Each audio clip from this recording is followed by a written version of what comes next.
Fivers, this is Peter McLaughlin with Blue Sky Hypnosis.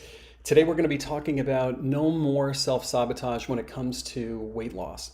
I'm really excited about this topic because I hear this from my clients a lot. They'll talk about how they get on a plan, they're doing all the right things, they're eating all the right things, they're exercising in the right ways, and then lo and behold, they fall off their plan and everything comes crashing down. And I've done a lot of work with people on this topic. I've done a lot of thinking about it. I've recently created some content around this topic, and I think you will find it interesting. Just standard disclaimers. I am not a doctor, I'm not a psychologist, so if you have serious medical issues, you want to talk to your licensed doctor. Serious mental or psychological issues, you want to talk to your licensed psychologist. I can help in an ancillary adjunct way with the with those issues, like adjunctive assistance with medical issues, adjunctive assistance with anything emotional or psychological. Everything I talk about here is based upon my work with clients one-on-one over the last 17 years it is now. So take everything I say with a grain of salt, do your own research, but I hope and I trust that you will find this content interesting. Also, if you have any questions, if you have any comments, please feel free to put those in the chat bar. That's what makes this interesting. Even if you're here and you want to say hello, just pop in and say hello. Just get that off my screen. Okay, with that, let's jump into and the other thing about today, I want to mention this, is that my plan for today is to do a live hypnosis session. So obviously we're not in the same room together. We're not like connected to each other over Zoom the way I do with my one-on-one clients, but it is live. And if you want to participate, we can roll through this kind of virtual, if you will, weight loss session, as well as answering any questions you may have and going over some of these bullet points that I wrote down here. So the first one is, how is sabotage? How could something like sabotage really be construed as something that is protective? Well, the role of your subconscious mind, where the so-called sabotage is coming from, is to protect you. And that part of you has no concept of time. So if it thinks that by letting you lose weight, letting you maybe become, in some people's eyes, more attractive, you would be in some kind of danger. You could begin to understand why the subconscious mind would put a stop to that, why it wouldn't let you lose that weight. One example of that might be if, let's just take a female. If a female was attacked earlier in her life, like a sexual attack or something like that, it may be construed by that person's subconscious mind that the reason she was attacked was because she was perceived by the attacker as being attractive or beautiful. And so if the perception is that additional weight would cause the opposite condition, you could understand why that might create the perception in the subconscious mind you, that the person would be safer if they remained heavy. In the same way, it might say, by having that extra layer of flesh between the person and the exterior world, they would be safer. It could also be something like human beings are herd animals. When we're frightened, we move toward the herd, just like zebras do. We're more like dogs, I like to say, than we are like cats. We travel in packs. We feel more comfortable and safer when we are around other humans. And we've all felt this.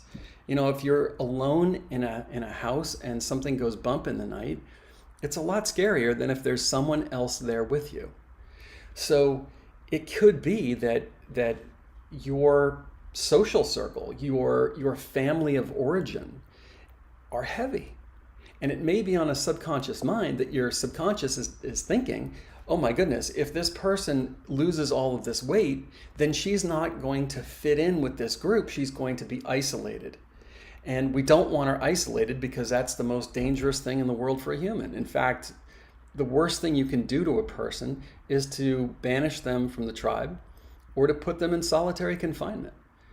There are international governing bodies that say that solitary confinement is a cruel and unusual punishment. And that's the reason. It's based on our psychology. People literally go crazy when they are confined in that solitary fashion for long enough, because we're not designed to be operating in a vacuum. We're designed to be in community. We're designed to be in relationship. So you could see perhaps how and again, it's totally subconscious. This is not a conscious process. And the subconscious mind controls your autonomic nervous system. It controls your urges and your desires and your emotions. That if the subconscious mind perceived that you were about to sort of banish yourself by not fitting in with your family, with your friends, with your community, with the people with whom you are friendly at work, it could take action to prevent that from happening. And you could understand there in those two examples that physical protection or the kind of emotional protection, that what we call sabotage might actually be a sort of misguided attempt by the subconscious mind to protect you. And I believe that when people are able to grasp this, they are less likely to get angry at themselves if they go off of a diet plan that they were on, if they go off of their routine of going to the gym, if they had been losing a certain amount of weight for a certain amount of time, and then bang, they have one binge and they go in the other direction. Because what happens then? The person gets mad at themselves, they dump adrenaline and cortisol into the bloodstream. Cortisol tells the person's body, hold on to all available fat and go find some more. And then the person thinks, well, I've just screwed it up, so I might as well quit. When really, it's like, it's okay to take 2 steps forward or even 3 steps forward and 1 step back. If you stick with that over time, you will benefit. Now, if it is the case that the subconscious mind perceives a threat by you losing weight, and that's really what's going on with the sabotage, then we have to understand, what is that threat? What is going on at the level of the subconscious mind that is preventing the person from dropping that excess weight? And the best way of starting that is with compassion, not with anger. And we can get into some of the deeper aspects of those questions if you want to. Just put them in the comment section, and I will see if I can answer them for you. So I see a human being. I'm not the only one. This is not my original concept. A lot of this comes from neuro-linguistic programming. That we are made up of a constellation of parts. Right? There's part of me that likes this person. There's part of me that doesn't like this person. There's part of me that wants to do this job. There's part of me that doesn't want to do this job. We even speak in this language. And so if you start thinking about this, okay, maybe there's part of me that is afraid of me losing the weight that I want to lose, dropping 40 pounds or something. And you think of that maybe even as a part of you that's almost like a child. And then there's another part of you that's like this, middle-aged person or this young person who wants to get out there in the world. And then there's another part of you that's like a wise part. So the most recent, and this sort of leads into my other bullet point, the most recent concept that I came up with in the most recent videos that I've launched. I launched one last week, and then another one's actually going to be launched today in about an hour and a half after this live is over, is no more self-sabotage for weight loss. One of them is Audible, and it's 30 minutes, and it's kind of like a virtual session. And then the other one, the one that's going to get launched later today, starts off Audible, and some of you are familiar with this, subliminal or sub-audible. It's designed to be listened to while you're sleeping, working, or studying. You have it playing in the background. Well, one of the features on both of these tracks is this distinction between what I call the adult mind and the child mind. And we've all been there, right? We've all said, I want to just stay away from sugar for a certain amount of time because that's my downfall, or I want to stay away from alcohol, or I don't want to eat after 11 o'clock at night. And that urge that we get when you hear the opposite voice, like, yeah, just have, 1 teaspoon of ice cream, or it's only this, half a bowl of cereal after 11 o'clock, or it's just this one piece of candy. That's almost like the voice of a child, right? That the children will often want to do something like have ice cream for breakfast. Like if their bedtime is 7 o'clock at night, they want to stay up until midnight. They want to watch an extra episode of TV when the rule is you can only watch a half an hour of TV, whatever it is.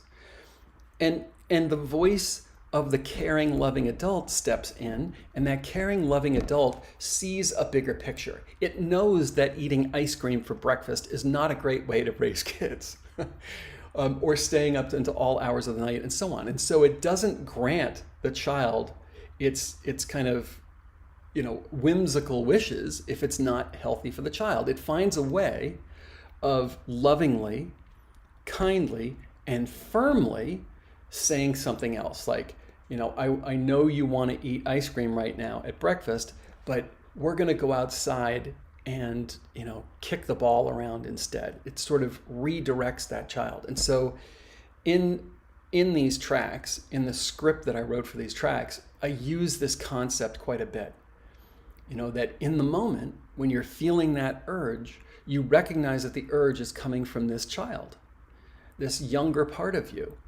And there's another part of you that can step in, and before any action is taken, before any decision is made, this wiser part of you can come in, not scolding, not yelling, not being a hard ass, but stepping in and saying, I know that this is what you want to do, but that's not what we have for breakfast. We're going to go over here and have this instead. We're going to go over there and do that instead. And I'm very excited about this concept and about how it's embedded along with a lot of other things on these new tracks, because I've been using it, I think, with great success with a lot of my existing clients, and actually have been using it for quite some time. All right, I'm going to see if there are any questions here before we move on. Here is Jane Kasenik, and she's saying, "Hi, Peter, how are you?" I'm well, thank you. Been using your hypnosis at night and noticed a difference in not mindlessly eating and putting foods back, and instead putting foods back, fridge or shelf, because I don't need them. Yeah, that's fantastic, and that's what a lot of people will describe when they're using these tracks, because in hypnosis, which is really just this relaxed or relaxed and focused state of concentration, or just a focused state of concentration. It's kind of like you go from having this large awareness of what's going on to like you're looking through a telescope.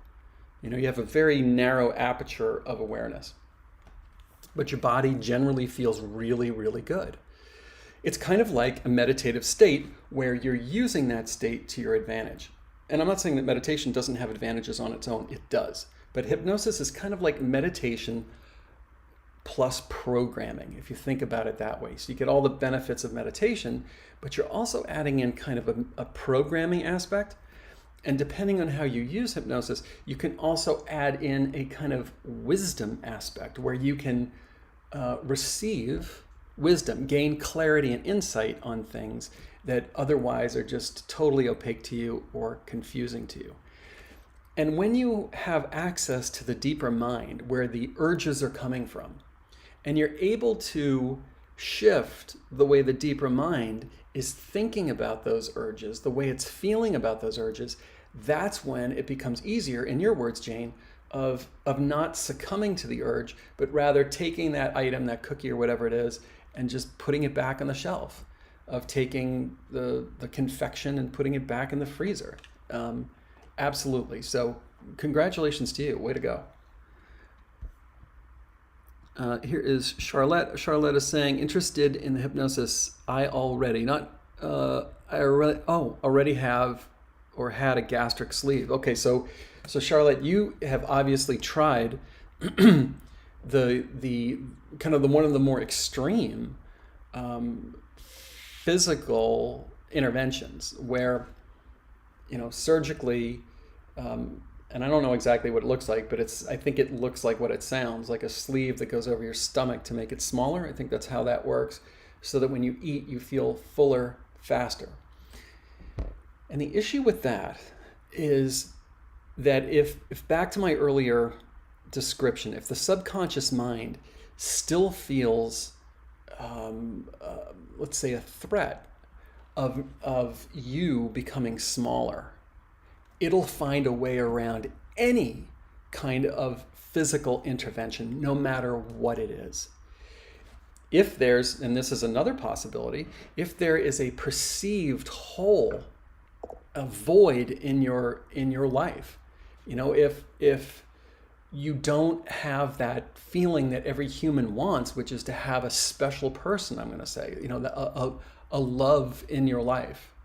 Maybe it's not the love of your life, maybe it is, maybe it's a love in your life, that special kind of relationship. If that's not there, if it's not been there for a long time, it can be that your subconscious mind is like, well, we don't have that, but what else can we fill this with?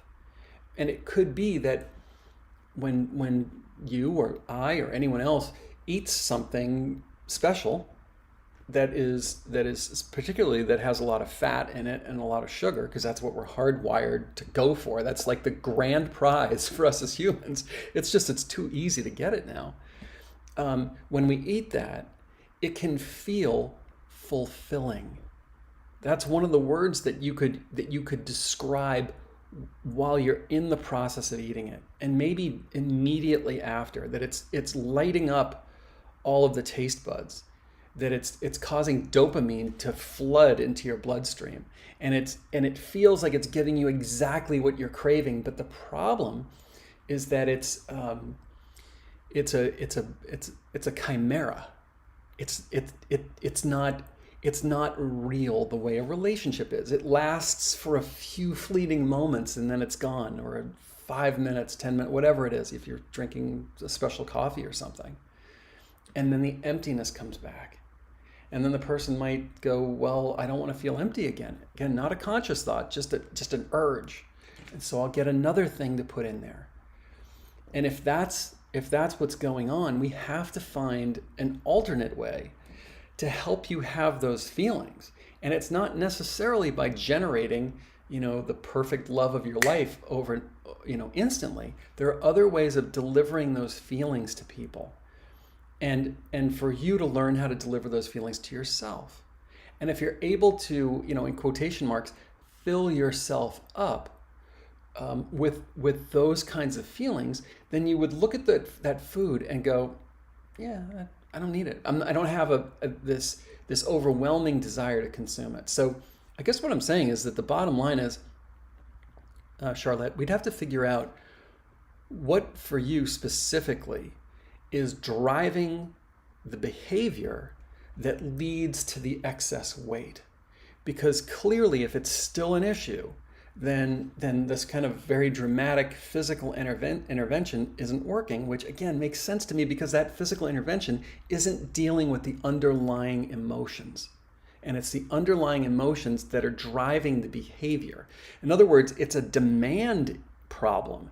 It's not a supply problem, right? We keep thinking that, if the stomach is smaller, everything's going to be fine. We keep thinking that if we just make food that, I don't know, has fewer calories in it, everything's going to be fine. But people keep getting larger and larger and larger. Something's not working. The last thing I would say on this point is stress. Stress is another common feature that is so rampant in our cultures that drives people to distract themselves from the stress. And distraction can take many forms. It can be gambling, it can be shopping, it can be sex, it can be drugs, it can be alcohol, it can be food. And I think food is the most commonly used drug of all of them, because we have to eat anyway. And it's all right there for us constantly all the time. It's not illegal. You don't have to break the law in order to get it, etc., etc., etc. So we need to find what's driving that underlying behavior. What's the emotion? What's driving the emotion underneath that need to consume beyond what you need to just be healthy? And once we find out what that is, we can address that issue on its own merits. So thank you for commenting.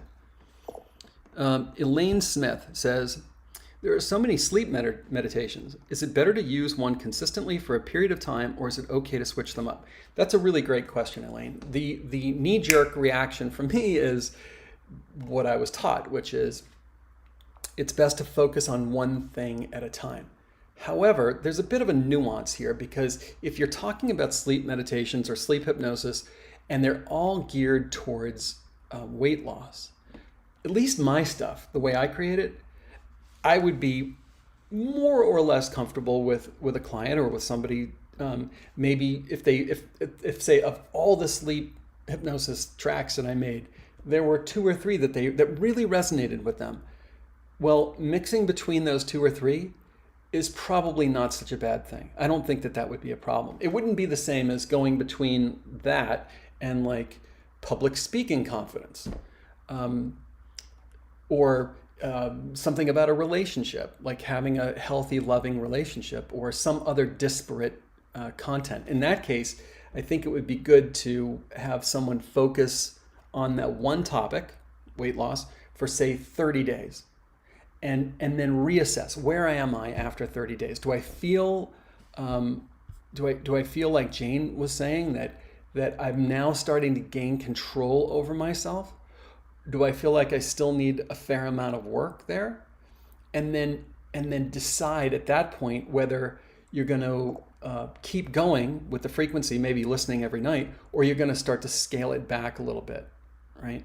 And then at some point, you decide, all right, now I'm going to move into a maintenance thing where I listen maybe once a week, or maybe I listen twice a week, whatever seems to be the right calibration for you.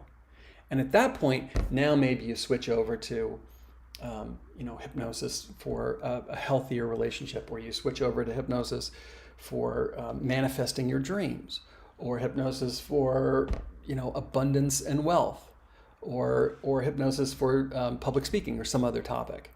So long-winded, I'm guilty as charged, long-winded way of saying, I think you would be fine hopping between different tracks as long as you stick with the one topic, and I'm assuming that's weight loss. But really good question, and thank you for asking it. Miriam. Hello, Miriam. Hi, Peter. Great to see you. I just love your new background. Such a beautiful place again today. Yeah, well, thank you, Miriam. Really appreciate that. And that's coming from this having this jet ski, and I'm thinking about making a channel around that one, of combining, in that case, meditation with kind of an outdoor adventure bent. So I'm, fingers crossed, going to be launching that at some point. All right. Let me see here. Oh, Charlotte says that get food cravings. I have used YouTube hypnosis, and it does work sometimes. Okay, well, that's really good. That proves that there's some efficacy there for you. And what you may wish to do is, in an acute phase, where a person's like, it's sort of working, it's sort of not working, is combine a nighttime track, so sub-audible / subliminal, meaning that the programming is underneath the music, or it's underneath the nature sounds, unless you prefer audible while you're sleeping. Some people do, because I have those tracks too. Combine the night one with maybe carving anywhere from 15 to 30 minutes out of your day. So I've got some tracks that are 15 minutes, virtual weight loss hypnosis session, 15 minutes long, and I've got some, just released that one last week, that's 30 minutes, where you just put your headphones on, you're not trying to do anything else, and it's like you and I are together in an office, or you and I are together on a Zoom call, and I'm guiding you through this thing. So work with those in conjunction with each other, because I think you would find even more advantage to doing that, especially if it's kind of in an acute stage. And as you feel like things start to come under control, maybe you start to scale it back a little bit to the extent that it's working. But thank you for fleshing that out for me. Here's Gary Katz. Hey, Gary. Hi, Peter. Self-hypnosis to the past puts me in a trench or a camp, and I've not been able to figure out how to get out. I have a feeling my fat layers are from this, but I can't break out. So, Gary, can you let me know in the comment section a little bit more what you mean by being in a trench or a camp? Like, what does that mean? Is it like you feel like you're sort of in a funk, or you're sort of in this depressed state, And if you're in that state, do you feel like you want to, eat more when you're in that state? Because what it sounds like to me, sometimes as I talk, the answer starts to come to me. Because what it sounds like to me is you're introducing something into the subconscious mind, and the subconscious mind is registering a threat. Even if this thing that's coming in is something that we would look at consciously and say, well, that's totally healthy to not eat lots of sugar and to cut out caffeine and to reduce the portion sizes and to only eat during a particular, time of the day, for example. We would say that's healthy, right? But the subconscious could say that and go, red light, woo, woo, woo, this is a threat. And that would then sound a lot like what I was describing at the outset of today's live, which is, for whatever reason, your subconscious mind may say, you losing weight is a bad thing. And not from a health standpoint, but maybe, and I'm just totally making this up, Gary, because I don't know you at all, but maybe there's some relative, like your mom or your grandfather or something who was overweight and who passed away. And subconsciously, when you're eating, when your body is a certain size, you feel a powerful connection to that person. How are you going to rip that powerful connection away without dealing with it in some other method first? It's not going to be successful.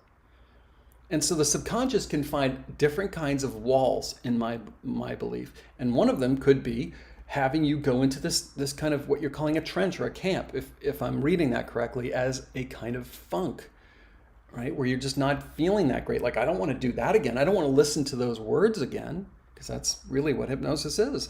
And when you think about it, how could words like, I love myself, I eat only healthy food, I drink clean, pure, crisp water all the time, I always have it available, I love moving my body, it feels good, I like being outside in nature, I take time to rest and play, I get adequate sleep every night, I eat a healthy portion size. Why would any one of those words cause a negative response inside anyone unless it was conflicting with what is already there? And what already is there is believed by the subconscious to be protective, right? So if you said to a knight in the Middle Ages, hey, we're out here on the battlefield, why don't you take off your armor? Person would fight you to the death if they thought the taking off the armor was going to threaten their life.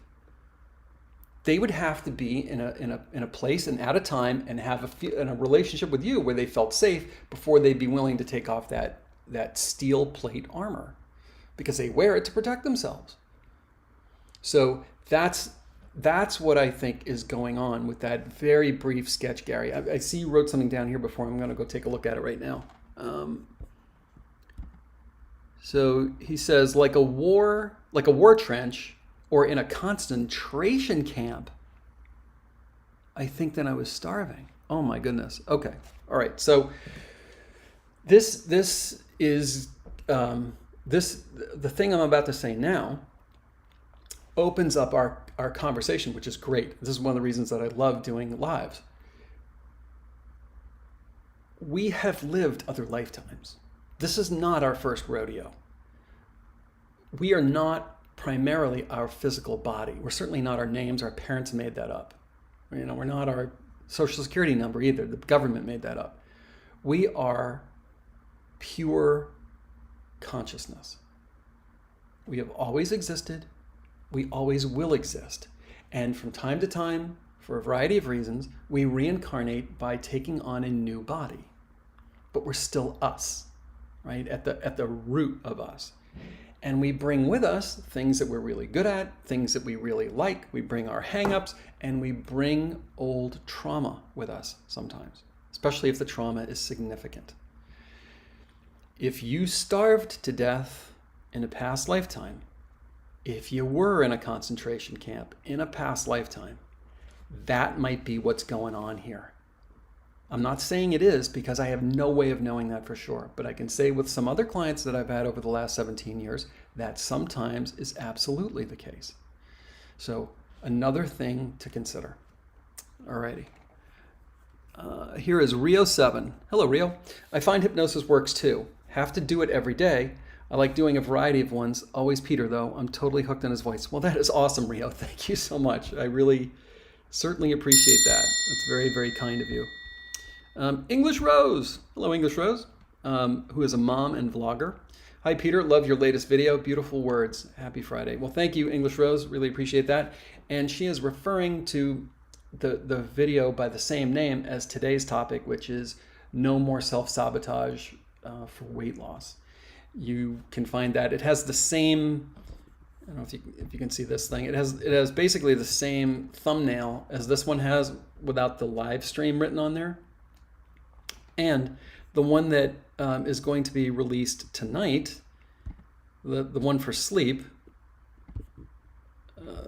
let's move that out of the way, is this one. So it's got basically a video of the night stars, just sort of night stars, night sky, twinkling stars that are going. And it starts off audible. There's an introduction. You can skip over that if you want. And then it's got about 10 minutes or so of hypnotic induction to help you relax and get into a hypnotic state. Some people love listening to that because it helps them go to sleep. Other people don't want to listen to it. Fine, no problem. You can skip ahead if you want and go right to the subliminal subaudible. And that goes on for 9 hours. That is going deep into your mind while you're sleeping, because while you're sleeping, you are in a hypnotic state. And this whole thing is set to white noise. So you're just hearing, and everyone is different. Some people want piano, some people hate piano. Some people want music, some people hate music. Some people want nature sounds, some people think it makes them go to the bathroom. Some people love rain, but they hate ocean. Some people love ocean, but they hate rain. Some people like white noise. So I'm just trying to have a smattering, if you will, of different ways of approaching this. But this one has white noise. The 30-minute audible one that I released last week that English Rose is referring to has very soft music in the background. It's primarily my voice that's going on for 30 minutes, guiding you into hypnosis, all of the suggestions, and then it's bringing you back out, all in about 30 minutes, which you can definitely do in a day. I even have some for weight loss that are 15 minutes. So if you really are in a hurry, those are available as well. All right.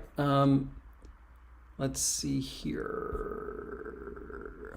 Scrolling down.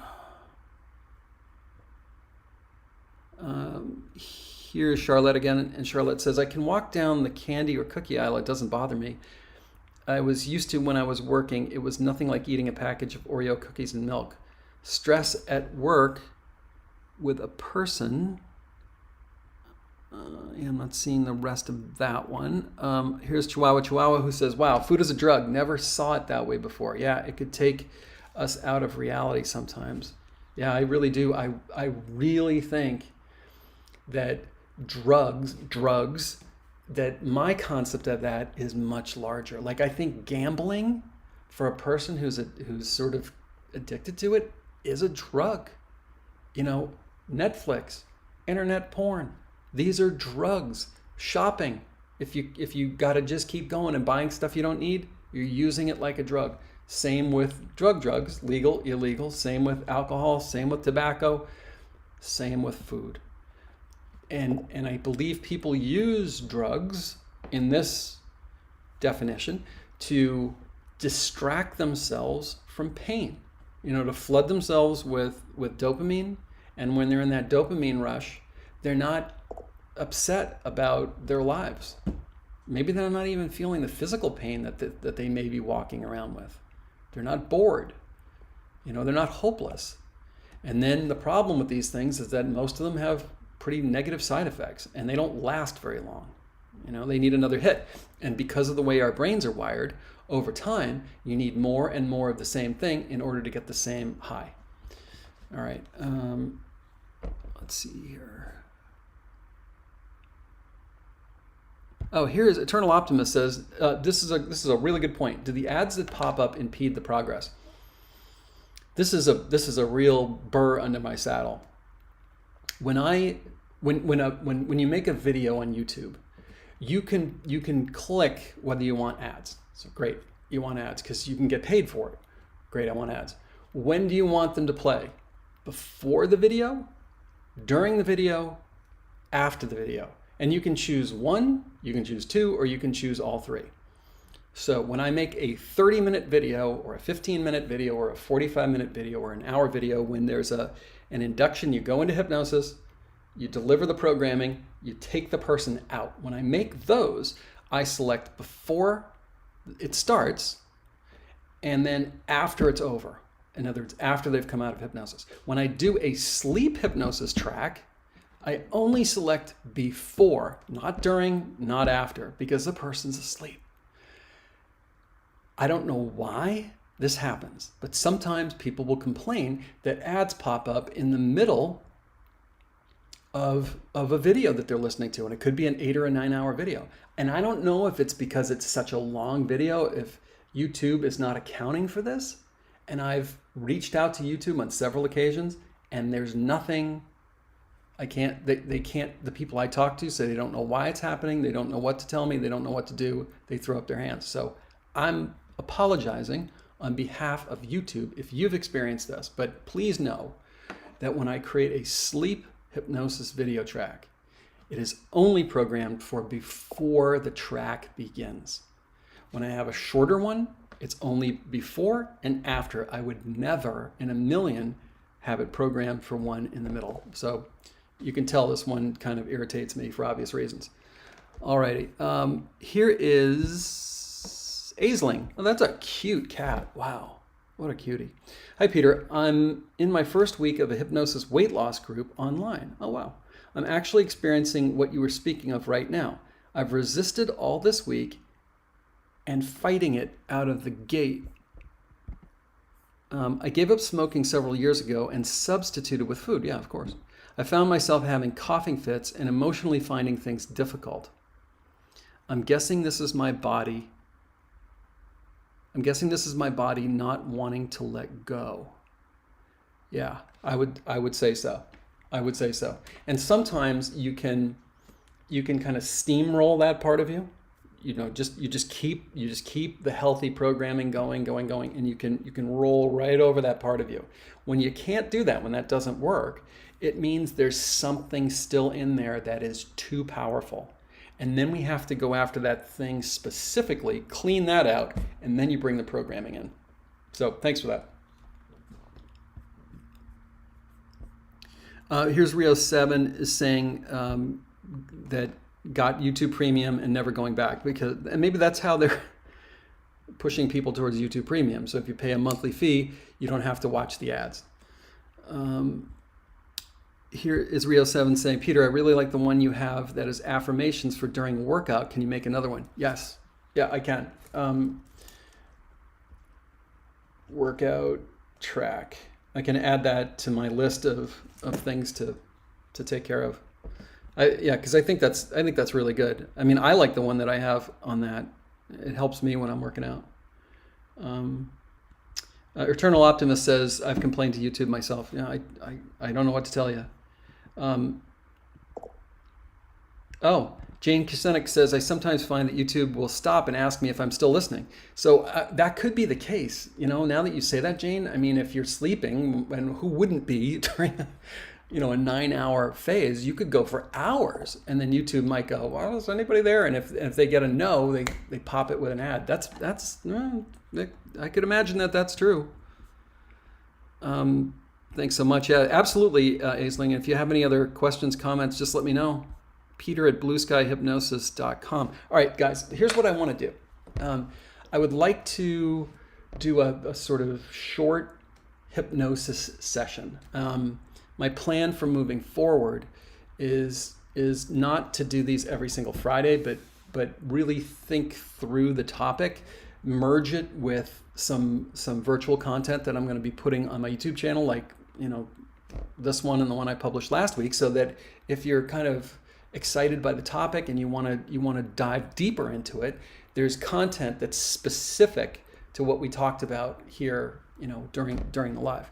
And also, from time to time, if not every time, doing something, doing some kind of live hypnosis that might move into having a volunteer. And I work with a volunteer that everybody can watch the volunteer go into hypnosis, can hear what the volunteer wants to work on, and you can see how we actually work through particular issues that people might be having live, with the consent of the volunteer, of course. All right, so I'm going to actually going to read from the script that I wrote for No More Self-Sabotage Weight Loss. This is what would be on these 2 tracks if you decide to listen to them on my YouTube channel. And if you're not a subscriber already, please consider subscribing. Blue Sky Hypnosis on YouTube. All right, so I'm going to assume that some of you want to do this. For those of you who want to do this, just close your eyes. That's all you have to do. Just close your eyes wherever you are, unless, let's hope you're not driving or something, or, operating a crane in the middle of Manhattan. Let's just assume you're someplace safe, where it's safe for you to just close your eyes and check out for a few minutes. So just close your eyes and just listen to my voice. That's all you have to do, is just listen to and follow my voice. And realize that if weight is something you want to change, that's ultimately why you're listening. The self-sabotage, perhaps, the weight of your body, the feelings that you may have had about yourself in the past because of your weight. Maybe it's how you fit and how you feel in your clothes. And as you follow my voice, I just would like you to imagine that you're drifting down in a very safe, very calm, very beautiful and easy fashion. And that this floating allows you to float through the ether of your mind and float right into a beautiful room in your imagination. Like a room filled with light. A place of peace. A place where magic occurs. That kind of change, that subtle but powerful change that happens when your mind, your conscious desires, your conscious wishes align with a healthy weight for you. And that all of your behavior begins to come in line with these changes.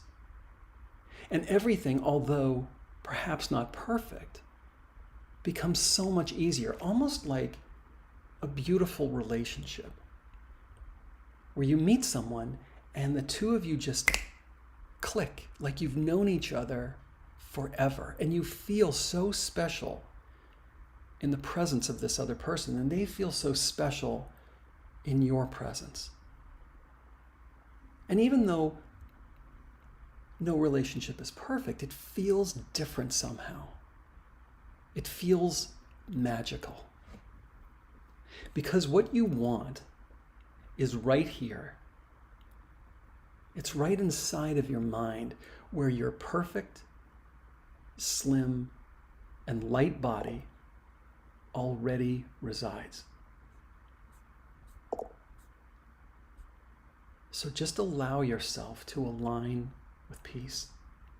Wherever you are, wherever your starting point is, allow yourself to align with health. And as you go deeper into the recesses of your mind, just following my voice, for this time, that for a younger you might be considered a recess from school, a much needed break from the stresses and the strains of life. A place where you can go, like a playground in your mind that is so far away from the things that cause tension for you, and where it feels so good, like being gone on vacation, when you can just lie down in a hammock when you can be on a beach, when you can be away in the mountains, away from things that go beep and ding, to be away from the people that want things from you, and you can just relax deeper, where you can become aware of your own breath coming and going, where this gentle breathing reminds your deeper mind that you are safe right now. And because you're safe right now, it's safe to relax your muscles bit by bit, or even all at once when I snap my fingers at the count of 1, 3, 2, going deeper. 1. Feel free to go deeper, to allow your muscles to relax, letting my voice go with you, regardless of how deep you go. Noticing the places in your body that need that recess, that need that break, and releasing these energies,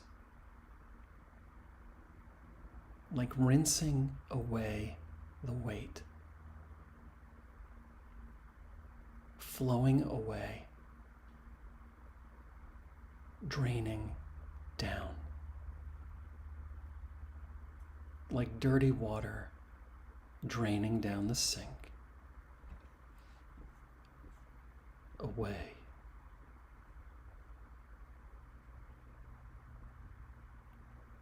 And a whispering on the wind in your mind. I am safe to relax deeper now. I am safe to feel good in my body. I am safe to change for my health. I am safe to feel lighter in my body.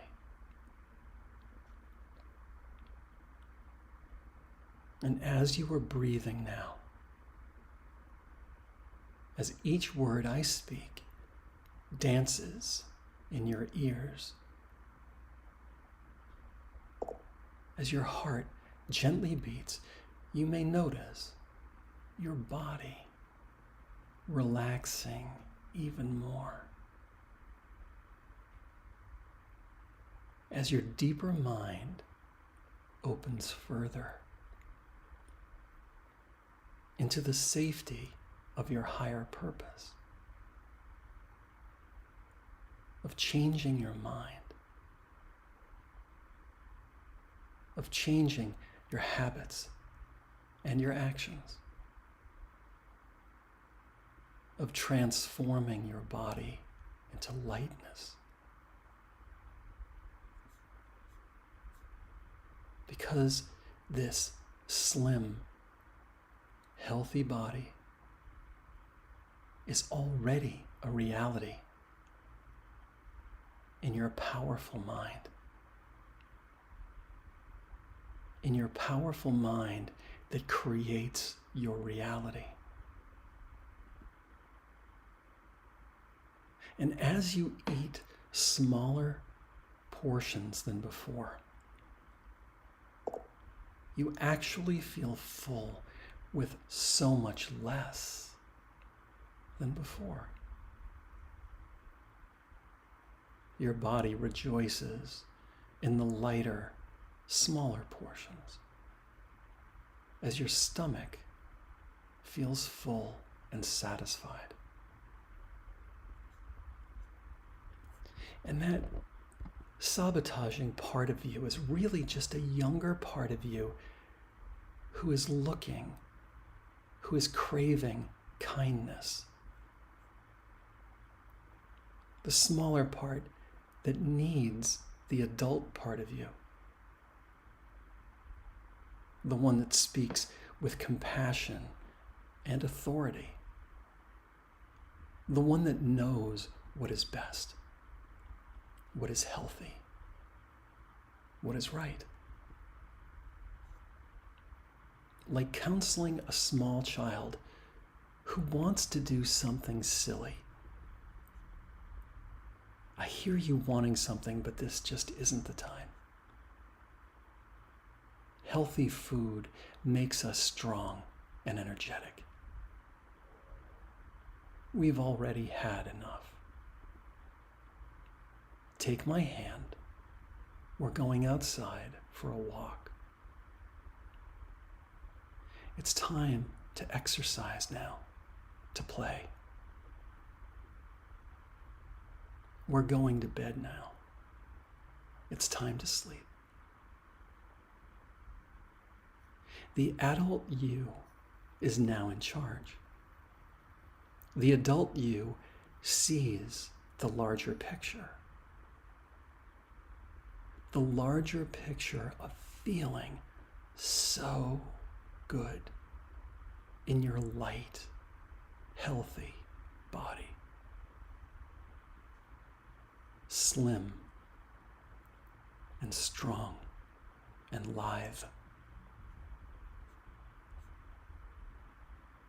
The adult you knows exactly what's necessary for health, for fitness, for feeling light and free. The adult you says no to the impulsivity of the child. We're doing something healthier. When the younger part wants impulsivity, you step in and gently, but firmly, say no. When the younger part of you wants to sabotage, you step in and gently say, you're safe to do something better. When the younger part wants something silly, the loving adult part of you gently says no and firmly steers the child away to something else. You recognize sabotage as the child's need to feel safe. You actually create this awareness in the moment. You create this pause of awareness before you act. You move away from the sabotage, taking the child part to something healthier. And how will your powerful and creative unconscious mind come up with additional methods to overcome the old sabotage?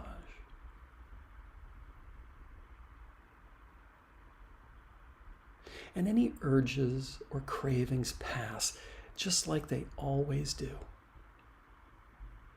Just like snow melting in the heat of summer, the cravings pass just like they always do. And each time you say no, each time those cravings pass as they always do, you become emotionally stronger.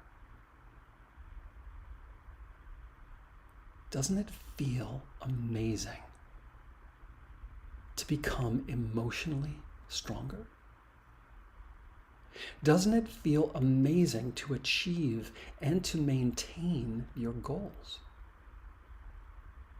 You know, that feeling of pride. I did it. I did it. I wasn't perfect, but I stuck to it. I took myself kindly, firmly, and gently by the hand, and I did it.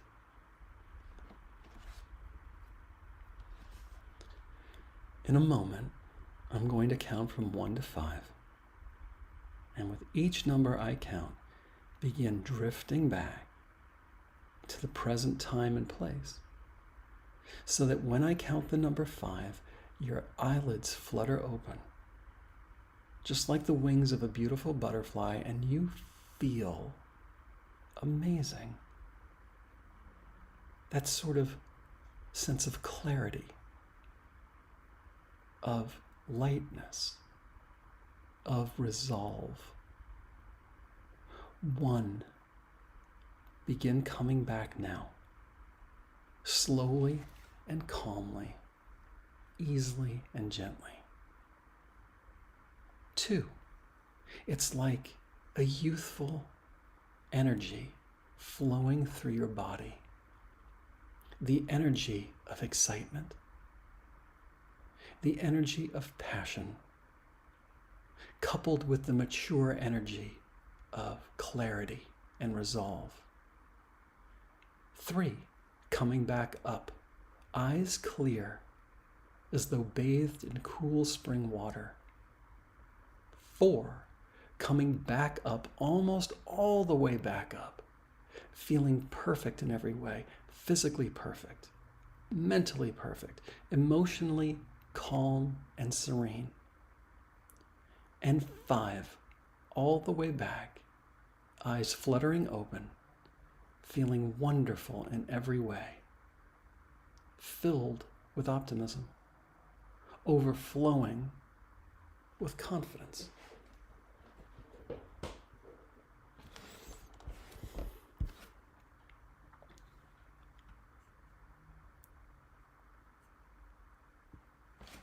Okay, so one of the weird parts of this is I don't know if anybody did this. If anyone participated and you would like to share your experience, I would love to hear it. If you want to just put it in the comment section. I also have a few comments that popped in here too. Sarah W. says, so amazing, thank you. Well, you are welcome, Sarah. Thank you for saying that. Aisling says, LOL, wow, that's cool. That is awesome. Let's see here. Here's Leanne Richter is saying, actually, she's talking to Lissa Maxwell. Lissa is up here. Lissa says, hello, Peter. I used the subliminal hypnosis every night for about a month and it worked. But then I reduced the use. Sorry about that. I reduced the use. And after a few days, it was like I had not used them at all. And then she went on to say, will there be a time that I don't need to listen to the videos? That's a super hard question to answer with any degree of precision without knowing you really well. So the sort of generic answer is yes, if you use them long enough. And for some people, they may not need it very long. For other people, they could need it for a long time.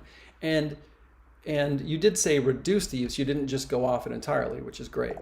And I think Leanne Richter was asking if you use the subliminal booster, because you can definitely do that. So you're not kind of coming off cold turkey. There is something I will say, which is, and I think I mentioned it before, and that is, if there is a powerful emotional reason, based on an old trauma, why your subconscious mind will not allow you to permanently lose let go of the weight, then you may have to deal with that deeper, powerful reason. That is probably going to be a one-on-one session with me or someone that does the kind of work that I do. If it's a really deep issue, I'm still working on ideas and thoughts and tools to help people get closer and closer to being able to do everything on their own. But I think there are some things that are deep-seated enough that you may have to do one-to-one work. You can use a pendulum and ask the pendulum, is this something that I can solve on my own with these particular tracks? If you get a no, you might say, are there other tracks that would solve this? If you get a no to that, you might say, well, do I need to work one-on-one with somebody to help me flesh these out? Or you see what I mean? You might be able to get to the bottom of this. If the pendulum is basically saying, yeah, you can work through this with listening to these tracks, and you might have to say, can I do this in less than 6 months? It might say no. Can I do this in less than a year? It might go yes. And you might be able to nail it down to the amount of time that it will be required to sort of overwrite the older programming that's in your subconscious mind before you kind of get over the hump and get on top of that. So I hope that answered your question. If it didn't, please put something in the comment section. Here is Eternal Optimist said, I enjoyed it. That's great. Thank you for that. Aisling says, just amazing. I know why I was feeling so empty. LOL, thanks. Well, you're welcome, Aisling, and thanks for your comment. Martine says, I loved it. I was a little late, but did the other one already. Awesome. Dolores says, yes, it was so nice to see you. First thing when it came up out of it. Oh, nice. That's great. Here is Leanne Richter says, let me just move this where I can see the whole thing.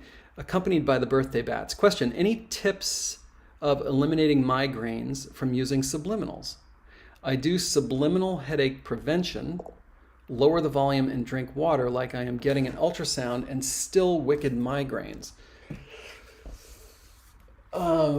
So I'm gonna start answering you because sometimes more answers come to me as if we were working together. So if we were working together, it's always going to be, what is the root cause of the migraines? And on the esoteric end of things, I've had 2 clients that I can think of right off the top of my head. One that was a past life origin. One person shot himself in the head in a past lifetime. That was the origin of his migraines. Another person was in a village that seemed to be attacked by Vikings. She was running away. It was raining. I remember all this very carefully. And she had a heavy smock or something on, and it was soaked with water, and it was making it harder for her to run. And she was trying to run up these rocks, and the rocks were slippery. And a warrior got her from behind and hit her in the head, and that was the origin of her migraines. Had another client that was getting them, and it was because he was married, and he had this feeling like he was married to the wrong person, even though he loved her. And once we resolved that whole thing, the migraines went away. Once we resolved the thing of the Viking hitting her over the head, migraines went away. I don't know what happened to the person who went to the lifetime where he shot himself in the head. I don't know if his migraines went away because I didn't get a follow-up with him. But it could be something. It could be kind of like that young man that was married for him to the wrong person, even though he loved her. It could be some kind of an internal conflict. We have to get to the root cause, I'm going to say. If just kind of general tracks on no migraine headaches or relaxation hasn't solved it, then there's something, I'm guessing, that's really powerful, a root cause that's powerful in your subconscious mind that we have to identify and then have to release that directly. And then the other programming is going to be more effective. Think of this as trying to plant a garden in a parking lot. You can put the seeds on the asphalt and it's not going to be terribly successful because you have a big obstacle in the way. If you tear out the obstacle and you reveal the dirt underneath, now if you put the seeds down, you're going to do much better. Hopefully that helps. You could also use a pendulum to start winnowing down of all the possibilities. Was this a past life issue? That, is the root cause of these migraines a past life issue? No? Okay.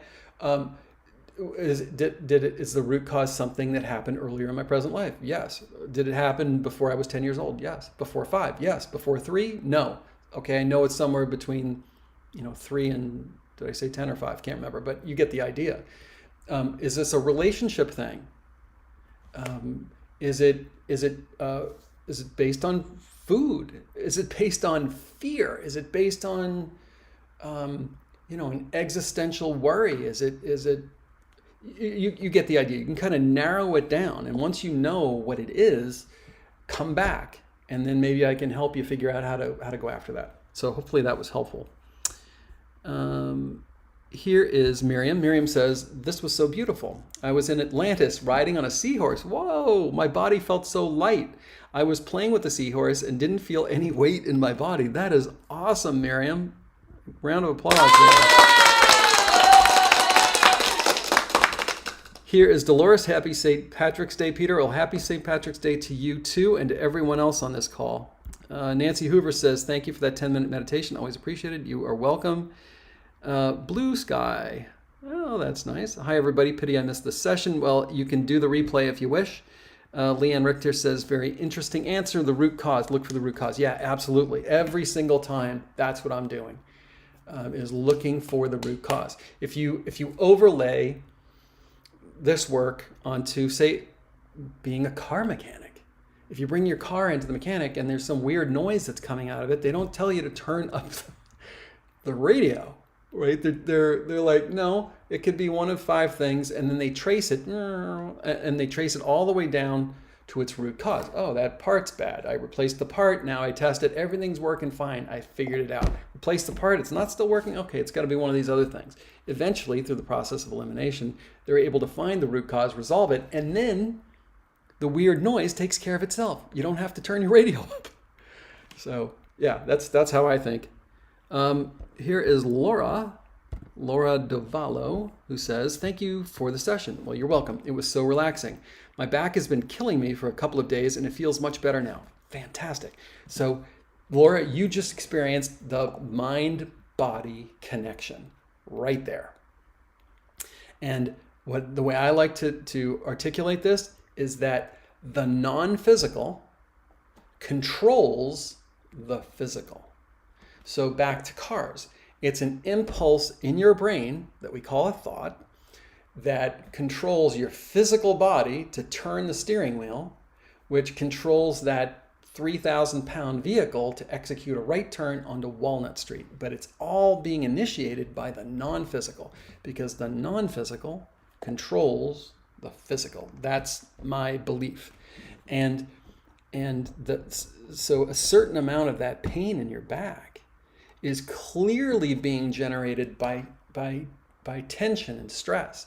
What's driving that? Probably fear, probably worry, probably about either relationships or physical health or money and business. Usually it's something in those 3 topics, something or maybe a combination. And that when you're guided to a different place, your body wants to go to a state of homeostasis. It wants to be in a place of relaxation. It wants to feel safe. And when it feels safe, those muscles go from all that tension down to letting go, relax. And when that happens, the pain either goes away or it diminishes. So thank you for sharing that with everyone. Really appreciate that. Let's see here. Charlotte saying glad you were here. Well, I'm glad you were here too. And with that, I think I will sign off for today. Wish you all a wonderful, wonderful weekend. I hope you all have nice plans ahead or nice impromptu things happen for you wherever you are in this world. And in terms of what we're going to do next, my instinct for the next one, not sure about this yet, is to do a session on all of the ways in which you and I, other people, are involuntarily programmed. In other words, that our mind is involuntarily programmed. So, when you watch television, when you listen to the radio, school, culture, fashion, caregivers when you're growing up, that we are certainly programmed as little children for good and for ill. And then we are also programmed when we get older. It's kind of funny when you look at fashion, for example, and you go, oh, it's the 70s. How do you know that? Because everybody's wearing the same thing. Oh, it's the 80s. How do you know that? Because everyone has the same haircut. It's the 90s. How do you know that? Et cetera, et cetera, et cetera. Like, we all think that we are so independent and creative and unique and everything else, but we find ourselves sliding into these ways of thinking and these ways of acting and behaving that really is a reflection of the larger group. And you have things like, and we'll talk about this, the Ash experiment, which is absolutely fascinating, and we'll go through just at a high level what that is. And you have the Stanford prison experiment, and you have the Milgram experiment. These are all psychological experiments that prove that human beings largely act in very specific ways. And so I'm leaning towards doing that as the next live a couple of weeks down the road. And I'm planning on sending out more emails/newsletters to give updates on new content that's available, and to alert folks as to what's coming up. In other words, more of a runway so you know when this is going to be happening. If you're not already on my email list, please consider signing up to that. There's a link in this video description to get on the email list. And then if you haven't signed up for the YouTube channel, please do that, Blue Sky Hypnosis. And not just the subscribe button, but if you click the bell notification icon, then anytime something new comes out, excuse me, YouTube will alert you to that. So thank you. Have a great weekend. We'll see you next time. Bye.